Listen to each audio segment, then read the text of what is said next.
The sound of laughter echoed through the gym hallway. It wasn't the kind of laughter that came from joy. It was sharp, mocking, and cruel. Inside the girls' locker room, Emma sat quietly on the wooden bench, tying her shoelaces with trembling fingers. She was used to being picked on, being the new girl. In a school where cliques already ruled meant she had a target painted on her back. But nothing could have prepared her for what happened that day. The door slammed open, and 3 boys stormed into the girls' locker room, grinning like they owned the place. Their names were Kyle, Derek, and Jason. The school's most arrogant troublemakers. They didn't care about rules, about boundaries, or about respect. To them, humiliating others was a sport. "Well, look who we have here," Kyle sneered, stepping closer. "Little Miss Quiet thinks she can hide from us." Emma froze. Her heart raced as the boys shoved open lockers, tossing clothes onto the floor, and recording everything on their phones. They jeered at the girls who shrieked and covered themselves, helpless and humiliated. Emma clenched her fists. Fear coursed through her veins, but behind that fear was something stronger. Anger. Anger at being violated. Anger at seeing her classmates reduced to tears. Anger at these boys who thought they could break people just for their amusement. She stayed quiet, though. She didn't scream. She didn't beg. She just watched. And in that silence, Emma made a decision. If they thought she was weak, they were about to learn how wrong they were. The next day, Emma started observing. She wasn't impulsive. She knew revenge wasn't about shouting or fighting back in the heat of the moment. No, true revenge required patience, precision, and timing. She noticed Kyle always bragged about being untouchable because his father was on the school board. Derek liked to post everything online, chasing attention like it was oxygen.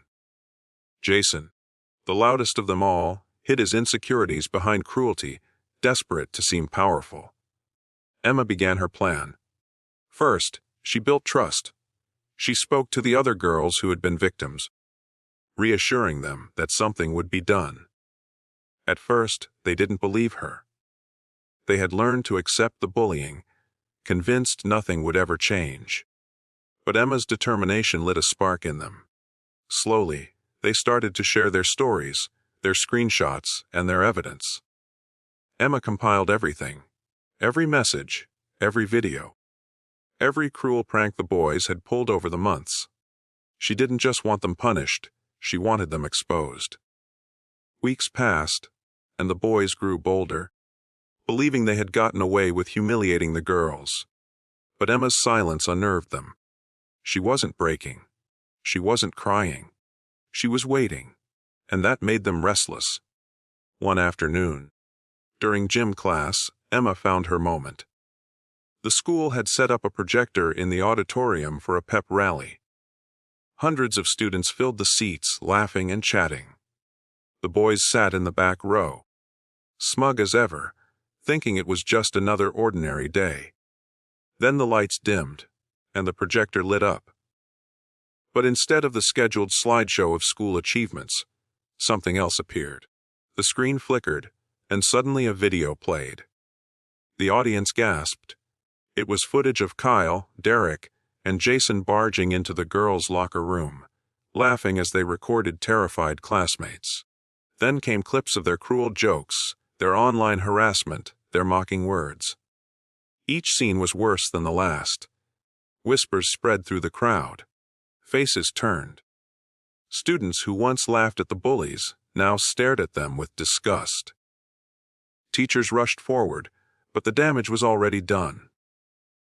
Their reputations had crumbled in front of the entire school. The principal's voice thundered through the microphone, demanding order. But the boys sat frozen, pale, realizing that for once they had no power. The fallout was immediate. Parents were called. Meetings with the school board were held. Kyle's father tried to protect him, but the evidence was undeniable. Derek's online accounts were suspended, his name dragged through the mud. Jason? stripped of his bravado, couldn't even look people in the eye. By the end of the week, all 3 boys were gone. Their families had quietly transferred them to another district, hoping to escape the shame. And Emma, she didn't gloat. She didn't taunt them. She simply walked through the halls with her head held high. The other girls, once silenced, now stood beside her with newfound confidence. For the first time, the school felt safe, but Emma's revenge wasn't about humiliation. It was about justice. She had taught everyone a lesson. Silence doesn't mean weakness, and patience doesn't mean defeat. Sometimes, the quietest person in the room holds the loudest power. From that day on, Emma was no longer the new girl.